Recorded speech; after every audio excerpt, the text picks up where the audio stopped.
Here we have a AP Chemistry free response question from 2015 that takes place in many parts here. What we'll do is read through the whole thing and we'll solve each problem as best we can without a calculator just to set it up, and we'll see how we did. I've been solving these this evening, dating back to the 1970s, and I'm seeing a clear trend. Back in the 1970s, 80s, 90s, they tended to ask only basically one type of problem. They'd give you delta A, you'd find delta H, you'd find delta S from products minus reactants summation problems, then you would do delta G because you can, and then you would do K because you can. And so they would do a mathematical problem like this. This is more experimental based, and they lead you down the garden path far more clearly here. So let's have a look. By the way, you'll find that although this is an energy problem at the end, this is stoichiometry and gas law problems until then. In any event, here we go. I see a setup here. I see an inverted test tube with, I believe, water in it. This is a bell jar experiment. I recognize this. You heat stuff up that makes a gas. The gas is forced to go through this water here, and if this thing was filled with water, and it was initially, the gas will displace it. And oftentimes they have graduations here, so you can see how much formed. It's also very safe because there's no pressure formed here. This thing is just going to displace it. If it's not sealed, it can't explode, so there you go. And what do we got in here? Some ethylene, but no, they were dehydrating ethanol. So we've got ethanol in here, and it's not burning. I mean, it's behind the test tube. It's just getting heated up, but it doesn't distill because in the presence of a catalyst, it turns into ethene, which is what we make polyethylene from, and also some water. I see a 1 to 1 to 1 ratio. I see energy data, and it also says that it happens in a catalyst. There's the setup. And there's the equation.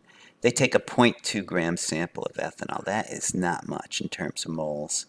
And they heat it up. It goes to completion. And they end up with enough gas. They don't say, they give you its volume, 0.0854 liters.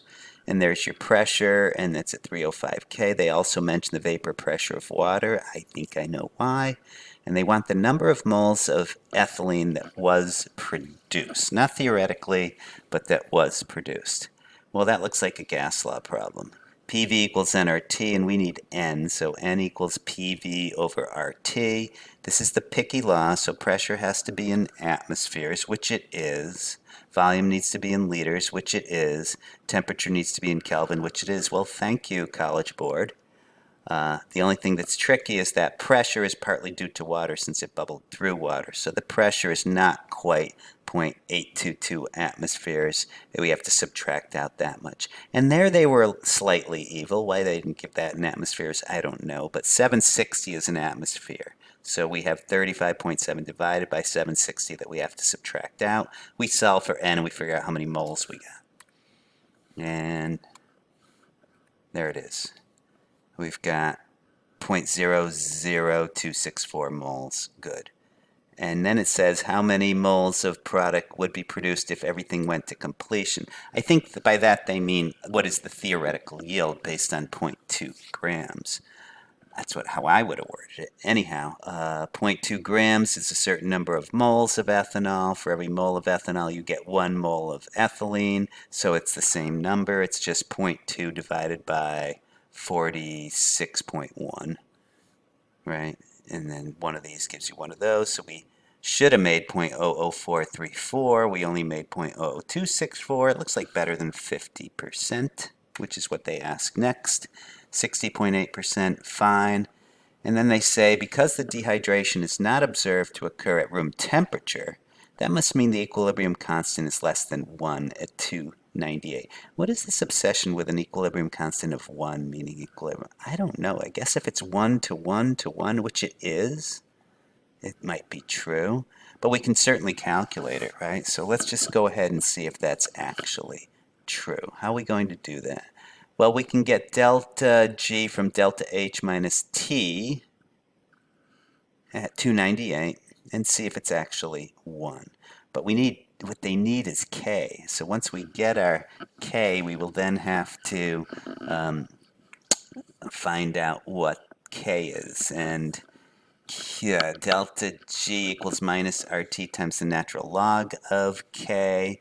And K is equal to e to the negative delta G over RT, so we'll have to throw that in at the end.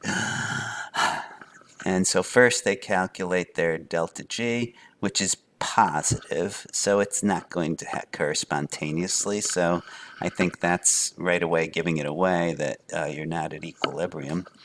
And let's see. Yes, the data does support that claim because you are non-spontaneous.